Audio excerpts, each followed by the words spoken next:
अस्सलाम वालेकुम। मेरा नाम है डॉक्टर यूसुफ और आज हम बात करने वाले हैं नॉर्मल प्रेशर हाइड्रोकेफलस के बारे में। ये थोड़ी सी अलग बीमारी है। जैसे हम पहले बात कर चुके हैं हाइड्रोकेफलस के बारे में बहुत दफ़ा, ख़ास तौर पे शंट के बारे में, दिमाग में पानी किस तरीके से ज़्यादा हो जाता है और ये बीमारी बच्चों में ज़्यादा देखी जाती है। इसी तरह इसी बीमारी का एक हिस्सा है जो कि ओल्ड एज में देखा जाता है, यानी कि 50 साल 60 साल के बाद। अच्छा, इसको बीमारी को क्या कहते हैं? इसको कहा जाता है नॉर्मल प्रेशर हाइड्रोकेफलस, जिसको NPHP कहा जाता है। अब सवाल ये आता है कि इसमें और बच्चों की बीमारी में फ़र्क क्या है। देखिए, सबसे बड़ा मेजर फ़र्क तो ये है कि जैसे नाम से पता चल रहा है कि इसमें नॉर्मल प्रेशर होता है। देखिए, जैसे एक इंसान शुरू से लेके वक्त के साथ साथ बड़ा होता रहता है, तो उसकी जो ब्रेन की मिकदार है वो वक्त के साथ कम कम कम होती रहती है। इसलिए अगर बच्चों में नॉर्मली तौर पर ब्रेन की मिकदार ज़्यादा होती है और पानी की मिकदार कम होती है, लेकिन वक्त के साथ साथ तकरीबन 50 साल में, 60 साल में और 70 साल में जिस तरह लोगों की उम्र बढ़ती रहती है, तो ब्रेन की जो मिकदार है वो थोड़ी थोड़ी थोड़ी कम होती रहती है और पानी की मिकदार बढ़ती रहती है। क्यों? क्योंकि देखें, स्कल के अंदर ब्रेन है और पानी है, हवा या किसी और चीज़ से गुंजाइश नहीं होती। तो जहाँ जहाँ पे ब्रेन सिकुड़ना शुरू हो जाता है वहाँ पे पानी आना शुरू हो जाता है। तो यही एक वजह है कि वक्त के साथ साथ अगर हम किसी बुज़ुर्ग का MRI कराएं या CT स्कैन ब्रेन करवाएं, तो उसके अंदर पानी की मिकदार नॉर्मली तौर पे बच्चों के मुकाबले में ज़्यादा आएगी। लेकिन इसका ये मतलब नहीं है कि उनको हाइड्रोकेफलस है या ब्रेन में पानी की बीमारी होनी शुरू हो गई है। इसके कुछ ख़ास सिम्टम्स होते हैं। अगर कोई ऐसे बुज़ुर्ग जिनके सर के अंदर पानी की मिकदार ज़्यादा है और कुछ प्रॉब्लम्स हो रही हैं, तो उसको कहा जाता है कि नॉर्मल प्रेशर हाइड्रोकेफलस। और इसमें शिकायत क्या होती है? नंबर 1, इसमें सर में दर्द और उल्टी की शिकायत नहीं होती। तो इसमें जो इम्पोर्टेंट होता है वो 3 चीज़ें, जिसकी वजह से पता चलता है कि हाँ, इन शख्स को ये NPH वाली बीमारी हो रही है। नंबर 1, मेमोरी के मसले आने लगे।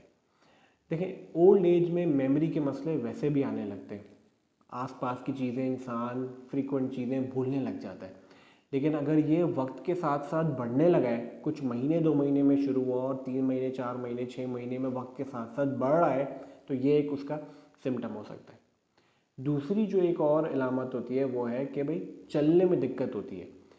चलने में इस वजह से दिक्कत नहीं होती कि भाई पैरों में कमज़ोरी है, ये कि भाई बैलेंस ख़राब होता है। वो चलते हैं, पकड़ पकड़ के चलते हैं, स्लो स्लो, कि भाई बैलेंस ख़राब होता है और गिरने की कैफियत हो जाती है। तो ये दूसरी वजह है। और तीसरा जो सबसे इम्पोर्टेंट सिम्टम है वो ये है कि पेशाब में मसला होने लगता है, कि भाई जल्दी जल्दी उठ के जाना है और बार बार वॉशरूम आ रहा है, कभी कभार जल्दबाजी में थोड़ा बहुत वैसे ही निकल गया। तो याददाश्त में कमी, चलने में दिक्कत और पेशाब की प्रॉब्लम, ये 3 चीज़ें होती हैं कॉमनली जो कि NPH के फीचर्स हैं। ज़रूरी नहीं है कि हर इंसान जिसको तीनों फीचर्स हों उसी को NPH हो। इसी तरीके से ज़रूरी नहीं है कि कोई इंसान जिसको ये तीनों सिम्टम हो तो उसको लाजमी बीमारी हो। तो किसी को 1 या 2 शिकायत भी हो सकती हैं इसमें से और तब भी NPH हो सकता है। अब सवाल ये आता है कि इस बीमारी में फ़र्क क्या है? देखिए, फ़र्क इसमें यह है कि नंबर 1, जैसे मैंने बताया, नॉर्मल प्रेशर है। जैसे बच्चे जो होते हैं उनके अंदर पानी की मिकदार ज़्यादा होती है तो उसमें प्रेशर भी ज़्यादा होता है। लेकिन ये जो बड़ों की बात कर रहे हैं, इनके अंदर प्रेशर नॉर्मल होता है लेकिन मिकदार ज़्यादा है। अब अगर आपने आइडेंटिफाई कर लिया कि भाई एक शख्स है, उसको ये वाले मसले मसाइल हो रहे हैं, तो आप उसको कैसे मैनेज कर सकते हैं? देखिए, किसी भी बुज़ुर्ग को इस तरह का प्रॉब्लम हो तो जैसे मैंने बताया कि बहुत सारे लोगों को वक्त के साथ साथ वैसे ही ब्रेन सिकुड़ना शुरू हो जाता है और पानी की मिकदार बढ़ जाती है। तो आपने ये मालूम करना होता है कि इस शख्स को बीमारी है या नहीं है NPH की। उसका तरीक़ेकार ये होता है कि अगर आपको शक होता है कि इस मरीज़ को NPH की बीमारी हो सकती है, तो हम उस मरीज़ को 1 दिन के लिए दाखिल कर लेते हैं। और क्या किया जाता है, कमर से पानी ले लिया जाता है, तकरीबन 30 से 40 सीसी या 30 to 40 ml, जो भी आप समझ लें। उसमें होता यह है कि हम एक तो प्रेशर देख लेते हैं जो कि नॉर्मल आता है, और फिर हम उसकी मिकदार कम कर देते हैं। अगर आप उस पानी की मिकदार को कम कर देंगे तो फिर आप मरीज़ को घर भेज देते हैं और फिर आप फैमिली से पूछते हैं या पेशेंट से पूछते हैं कि आपका ये जो टाइम है 2 दिन 4 दिन 6 दिन ये कैसे गुजरा।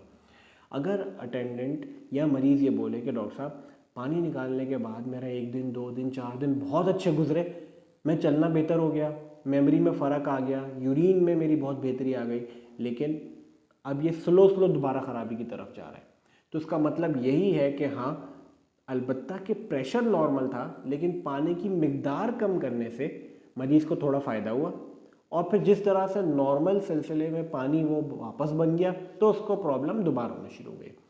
तो ये एक तरीके का कन्फर्मेटरी टेस्ट होता है, और इसकी बिना पे हम कहते हैं कि हाँ अब आपको शंट की ज़रूरत है। लेकिन इसमें भी एक बहुत बड़ा डायलेमा है कि भाई शंट जो है वो कौन सा किया जाए। बहुत सारे सेंटर्स में मीडियम प्रेशर शंट किया जाता है, लेकिन वही हमने बात की थी कि मीडियम प्रेशर जो है वो एक ख़ास प्रेशर पे चलता है, मतलब कि मीडियम प्रेशर पे चलता है, यानी कि अगर मीडियम प्रेशर से प्रेशर क्रॉस करेगा, हाई की तरफ जाएगा, तो वो पानी लेके जाएगा। अब ये जो बीमारी है ये है ही नॉर्मल प्रेशर, इसका मतलब इसमें प्रेशर तो है ही नहीं ज़्यादा, इसमें तो सिर्फ पानी की मिकदार है।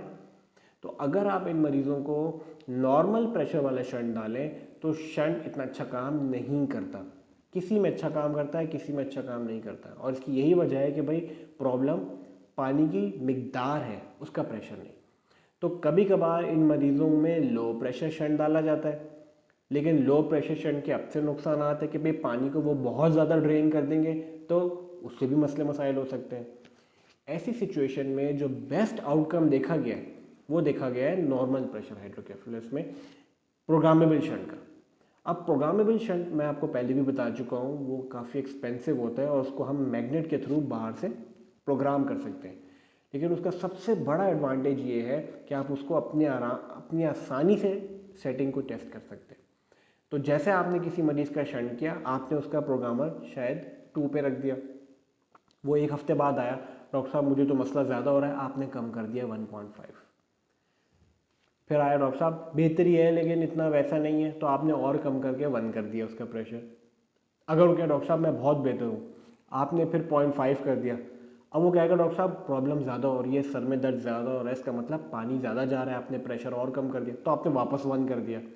तो इस तरीके से हर सेटिंग में आप मैग्नेट के थ्रू प्रेशर की सेटिंग को चेंज कर सकते हैं, और उसमें ये फ़ायदा होता है कि मरीज़ को बार बार किसी ऑपरेशन इन सब चीज़ों की ज़रूरत नहीं है। लेकिन जैसे मैंने कहा ये जो नॉर्मल प्रेशर हाइड्रोकेफेलस है NPH बीमारी, इसके बारे में अभी तक हमारी जो ये ट्रीटमेंट है ये सब चीज़ें स्पेकुलेशंस हैं। क्या मतलब कि बहुत सारे ममालिक में, यहाँ तक कि अमेरिका में, कनाडा में इसका जो इलाज है वो प्रॉपर्ली डिफाइंड नहीं है। कुछ लोग ये भी कहते हैं कि भाई ये सिर्फ वक्त के साथ साथ, उम्र के साथ साथ जो है उसकी बीमारी है, एज रिलेटेड बीमारी है, इसमें आप ज़्यादा फ़ायदा नहीं कर सकते चाहे आप कुछ भी करें। लेकिन बहुत सारी स्टडीज़ ये कहती हैं कि भाई वो लोग जिनको ये मसले मसाइल हो रहे हैं, अगर आप उनमें पानी की मिकदार कम करेंगे तो उनमें फ़ायदा होगा, और हमने अपने मरीज़ों में फ़ायदा देखा भी है।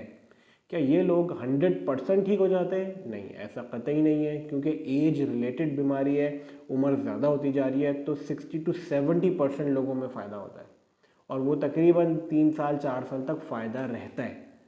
ठीक है, लाइफ लॉन्ग फ़ायदा नहीं रहता, टेम्प्रेरी फ़ायदा रहता है। तो NPH के बारे में, इसकी वजूहात, इसके जो डिफरेंसेस हैं बच्चों में से, और इसके तरीके का इलाज जो है बहुत मुख्तलिफ है।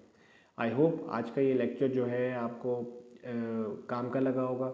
अगर वीडियो पसंद आई तो लाइक एंड सब्सक्राइब कीजिएगा। आज तक के लिए इतना ही। अस्सलाम वालेकुम।